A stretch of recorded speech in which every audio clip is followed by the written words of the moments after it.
Okay, moving on. We've got a bantamweight bout between Henry Cejudo and Dominick Cruz. And Dominick Cruz was originally, I'm sorry, Henry Cejudo was originally supposed to fight Jose Aldo. Obviously, all this COVID shit has thrown like there's been a lot of complications and stuff, right? So Dominick Cruz steps in, and I think that a lot of people are maybe confused about this because of his inactivity, but you got to understand 135 is in such a weird spot right now because I feel like, to me, this is how I feel about 135, right? I feel like there's three contenders that need to figure it the fuck out, and it's Aljamain Sterling, it's Corey Sandhagen, and it's Petr Yan. Those three, not that there aren't other players, but to me, I want to know what's going on with those three. There needs to be a contender that emerges out of that. Like those three, there have to be matchups that occur between them in order for things to progress. In the meantime, though, those guys aren't stars.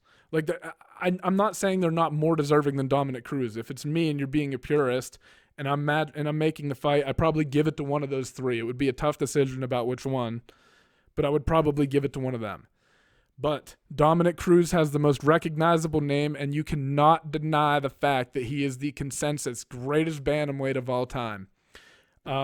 His loss against Cody Garbrandt was a definitive one, but it also was just like his style got exposed. You found that Cody's boxing style matched up really well against Dominick Cruz's style because Cody was able to sit in the pocket and wait for Dom to come to him and then throw off counters, right? So the question is going to be, is Henry Cejudo's style a good matchup for Dominick Cruz? Obviously, he has the wrestling background, but he fights in more of this like karate stance. And one of the things that makes me nervous is that Henry Cejudo still only has one fight at 135, and it was against Marlon Moraes, who lit him up in the first round, which Moraes does to a lot of people just because he's explosive and he's a fast starter, right? But you got to see that Moraes really faded, and not that Cejudo faded. Cejudo obviously won the fight and controlled everything, right? But Cejudo also looked a little bit gassed to me. And I know that he got beat up and that'll have an impact on your cardio. But you know what else is fucking exhausting? Missing punches. And Dominick Cruz is better than maybe anybody in UFC history at making people miss.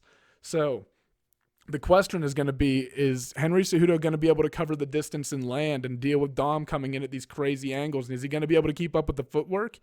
Because I'll tell you, in the fifth round, Dominick Cruz is probably going to be moving just as much as he was in the first.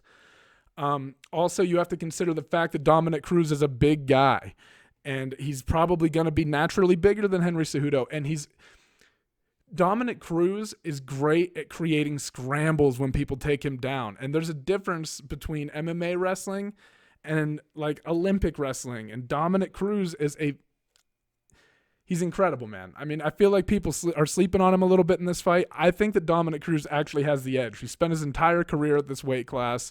I think he's going to be a little bit bigger framed. I think he's going to have the reach advantage. And I think over the course of the fight, he's going to wear Henry out. I think Henry has to finish him to win this fight. I really do. I can't see Henry controlling and beating up on Dom for 5 rounds. Maybe I'm wrong. I mean, Henry Cejudo is very skillful, man, and his wrestling is high level. But I just think that Dom's going to be able to create scrambles in those situations and work his way back to his feet. He's never resting. And I think that Henry Cejudo is going to have to be prepared to miss punches in this fight, and I think that might tire him out. I think it might, man. Maybe I'm fucking crazy, and I'm not rolling Henry. I hate that I have to justify this about all of these because I'm just giving you my opinion, right? I don't really know what's going to happen. You obviously can't roll anybody out, but I'm giving the fight to Dominick Cruz. I think he's going to win a decision. Also, Dom's not really a finisher, so he'll be patient. He'll slowly tire Henry out. So I just think that this fight, the difference is going to be that Henry Cejudo is always going to have to be adjusting to what Dominick Cruz is doing, and Cruz isn't going to have to be adjusting to what Dominick's doing. Or Cruz isn't going to have to be adjusting to what Cejudo's doing. I think Cruz is always just kind of be one step ahead there, and his style is super frustrating. So I think he's kind of dig Cejudo into a hole over the course of the fight, and that'll cause,